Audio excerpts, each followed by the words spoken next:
For a brand new Japanese car, the £69,000 470 horsepower Lexus GSF has a surprisingly old-fashioned outlook on life.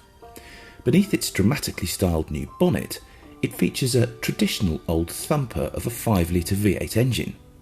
Its chassis may have been stiffened compared with that of the standard GS, but it's still a front-engined, rear-drive thunder saloon at heart.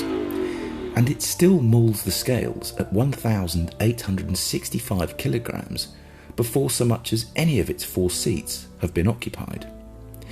And yet for a certain type of customer, there's nothing quite like the new Lexus GSF. Indeed, it will appeal to the 100 or so people that Lexus is hoping will buy one in the UK next year because of its relative simplicity. Question is though, is it any good? Or is the GSF a dinosaur that deserves no place in the modern era?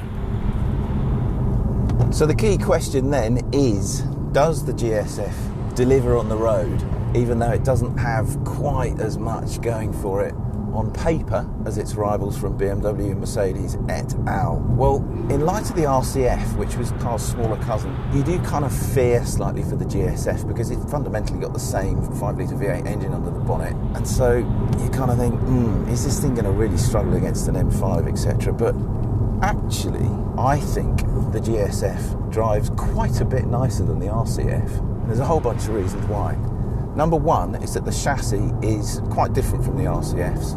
It's a fair bit stiffer. It's just evolved that much more during the build process, the engineering process. And on the road, the GSF just feels that much sharper than the RCF. It actually feels like a proper sports saloon.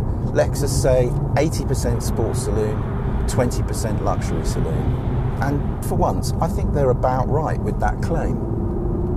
It's got a lovely, fluid, natural feel to the way it goes down the road, the GSF. You don't have to drive it particularly fast to appreciate its engineering, its quality, how nice the ride comfort is.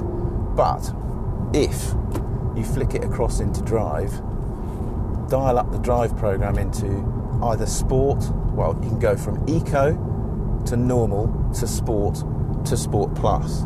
And when you do that, the steering changes, the throttle response changes, the gear changes themselves get faster and more urgent. The exhaust noise gets a bit louder, a bit fruitier. And all through those modes, the GSF just gets more aggressive in its responses. And when you put it in the top one, which is Sport Plus and manual, it goes really well.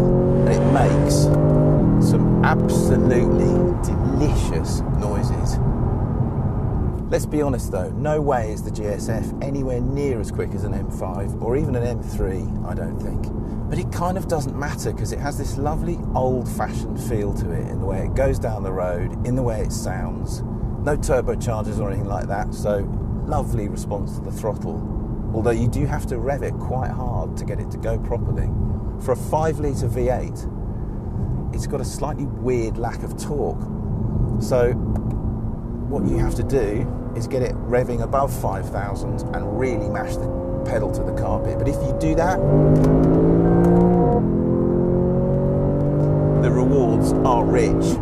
You've got to admire Lexus for making a car like this, rather than just going the standard route nowadays, which is to bolt a turbocharger on, make the emissions better, make the economy better, and then also make an apology about the fact that it doesn't sound very good. They haven't done that, and the GSF is rather a lovely car because of it. The GSF's interior comes with just about everything you could wish for in a sports saloon, and it's just a very lovely place in which to find yourself.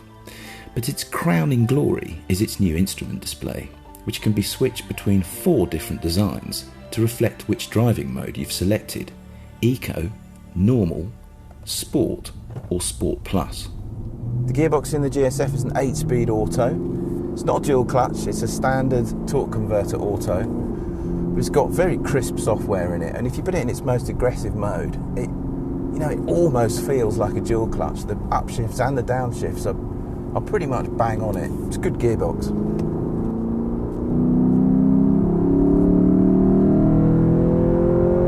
They amplify the sound ever so slightly through the speakers. Lexus say they don't create a new sound through the speakers, they just amplify what's naturally going on underneath the bonnet.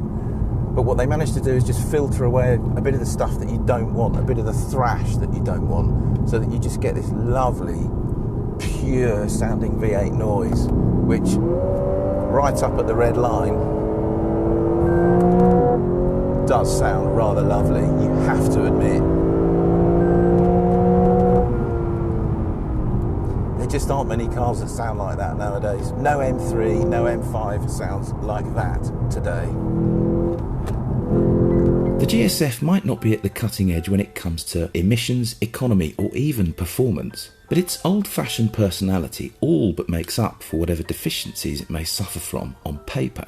No, it's not the last word in current high-performance motoring, but it sounds fantastic, and it's also one of the more charming cars that exists at this level. Does it deserve its place in our ever more complicated world of motoring? Absolutely it does, and it'll be a sad day indeed were that no longer to be the case. Click on the video windows to watch a drag race between a pair of BMW M3s and an Audi RS5, or watch a track battle between the Mercedes C63 AMG Estate and an Audi RS4. And click on our logo to subscribe to our channel.